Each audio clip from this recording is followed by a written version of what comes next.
Star Wars is returning to the theaters with the Mandalorian and Grogu movie. This is the way. However, many fans were left underwhelmed with Season 3. No, we did fall in love. And on the back of that, they're concerned the movie would just be a more of the same Season 4 with a much shorter runtime. However, it's actually got all of the ingredients to not just be a box office success, but also an all-time Star Wars great. So dust off your helmets and fire up those jetpacks as we dive into why The Mandalorian and Grogu will be the movie you've been waiting for. Before we jump in, remember to leave a like on the video if you enjoy it, and don't forget to hit the subscribe button if you'd like to catch more of our Star Wars videos. So with all of that out of the way, let's get into The Mandalorian and Grogu. I'm a bounty hunter by trade. Now that he's with me, I'll be more selective in my assignments. Go on. You don't have the resources to protect the Outer Rim, let alone hunt down Imperial remnants. And I need work. The Mandalorian and Grogu won't just be a regular standalone movie, as it'll aim to build upon what's already come before, whilst also paving way for what's still to come. Now, to really understand the direction the movie looks to be heading in, we first need to take it back to where it begun. When the first season of The Mandalorian debuted on Disney+, for the first time ever in Star Wars live action, we witnessed a time after the Empire and away from the Skywalker saga. Following this lone gunslinger on the fringes of the galaxy, then of course, his journey led us to Grogu, who's now a superstar in his own right, whilst also introducing us to a host of new characters and reintroducing us to some of the known ones too, such as Boba Fett, who goes on to take over Jabba the Hutt's territory on Tatooine, and Luke Skywalker, who we see interacting with some of these newer characters like Mando, and you can even put Ahsoka in that category too, all whilst he's looking to establish his own Jedi Academy. However, on the other side of the coin, you've got Moff Gideon, and behind him, a secret network of Imperial remnants who, contrary to what the New Republic believe, aren't broken. They're just waiting in the shadows, gathering resources, waiting for Grand Admiral Thrawn, the last missing Imperial Grand Admiral's return to lead them.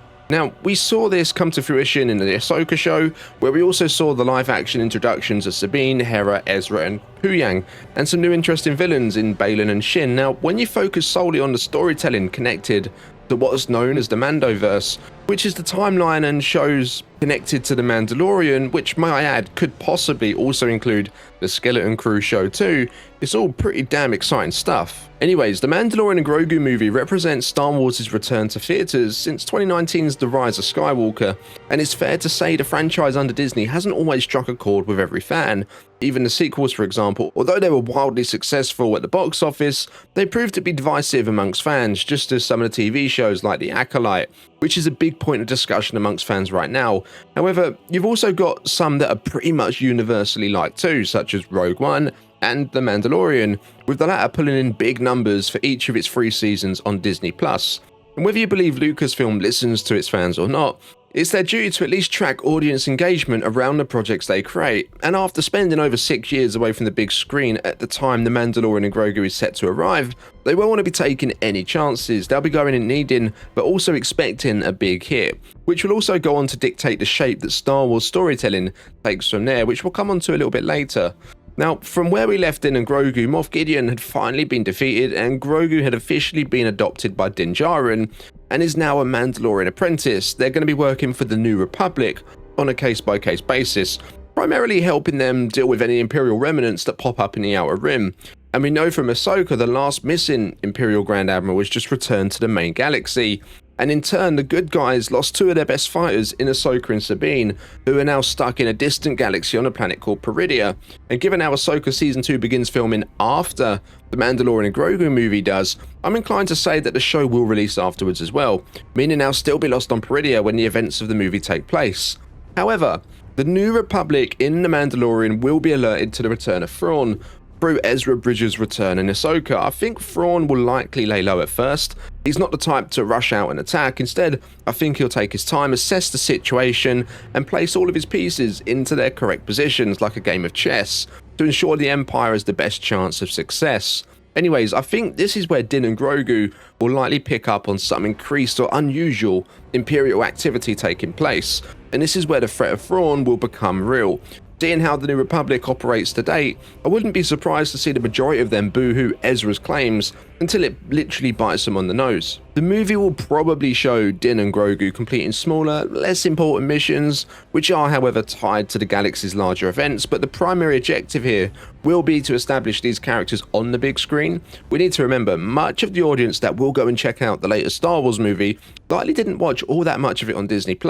And with that being said, I think they'll also reintroduce the more casual fans to characters they'll recognise from Star Wars over the years, such as Boba Fett, who, despite recent rumours, looks to be returning for the movie, and perhaps some of the original trilogy heroes with Luke, Han and Leia, either through the use of deepfake technology or a recast. However, given how much they were able to improve the deepfaking of Luke between Season 2 of The Mandalorian and the Book of Boba Fett, and the fact they de-aged Harrison Ford for Indiana Jones 5, I wouldn't be surprised if it's the former, and it's on point. Now, by the time we get to the end of the movie, it makes sense to me if we would have seen Mando come into an initial conflict with the Imperial remnants under the direct command of Thrawn, and overall, CI heroes and the New Republic begin to take the back foot a little, setting us up for what's to come next. With this movie effectively acting as a part 1, the overall idea of it, I feel, will be to introduce these new characters, the old, and to establish the new conflict to the wider audience, teeing us up as we swing into Dave Filoni's movie, which comes after. But of course, before we get to that point, we've got Ahsoka Season 2, which is set to come either just before The Mandalorian Grogu or afterwards,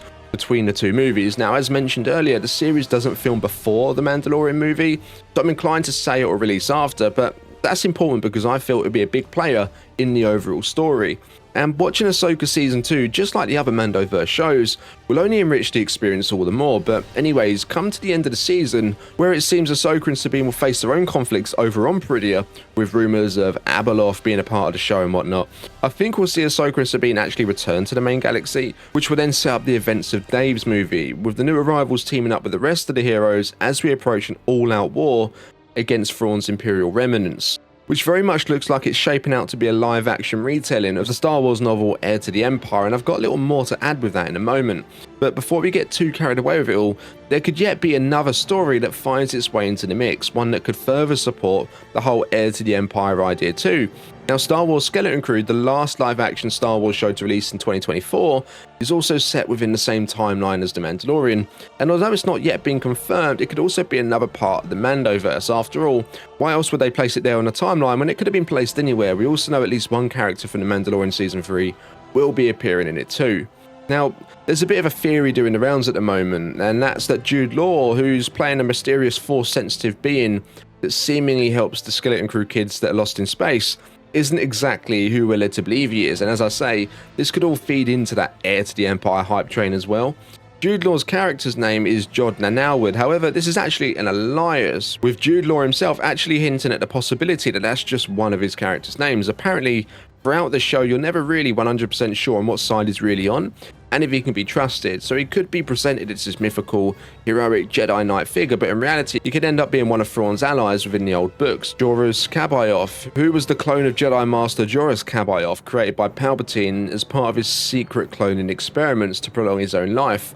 In Legends, he agreed to help Thrawn in return for the original trilogy heroes and Leia's unborn twins, which in canon would just be Ben Solo. Now, to add to all of that, in The Bad Batch Season 3, Palpatine's secret Imperial facility inside Mount Tantiss was introduced as the home of Project Necromancer. Yeah, that's right, the project to prolong Palpatine's life. But also in Legends, Thrawn used the cloning facilities inside Mount Tantiss to create his own clone army to attack the New Republic with. You see how all the dots are starting to connect here? But that's all well and good for us nerdy fans, but for the general cinema-going audience, it really feels like Lucasfilm are holding the golden ticket with The Mandalorian and Grogu. Not just have they got Jon Favreau on board to direct and co-write the movie with Dave Filoni, so there alone you've got the man who kickstarted the MCU all those years ago with the original Iron Man movie, who, bearing in mind, wasn't anywhere near as popular of a character as he is now, and you've got George Lucas's literal apprentice working on a movie that's starring one of the hottest names in the industry with Pedro Pascal playing the Mandalorian, and it's not just voiceover work he's doing either, it's actually going to be on set filming too. And when you add all of this into the bigger story they've been building up for over 6 years, by the time the movie's released, not only am I full of excitement and optimism for what's to come, it really feels like a tried and tested recipe for success in a way. And apart from George Lucas returning to direct a Star Wars movie himself, I can't think of another idea that would have as much potential and as much pull as the Mandalorian and Grogu movie itself. So are you looking forward to Mandalorian and Grogu movie? If so, drop your thoughts, theories, and wilder speculations for it down in the comments below. Don't forget to hit the like button if you enjoyed today's video and subscribe to the channel if you'd like to catch more. I'll see you in the next one. This is The Way.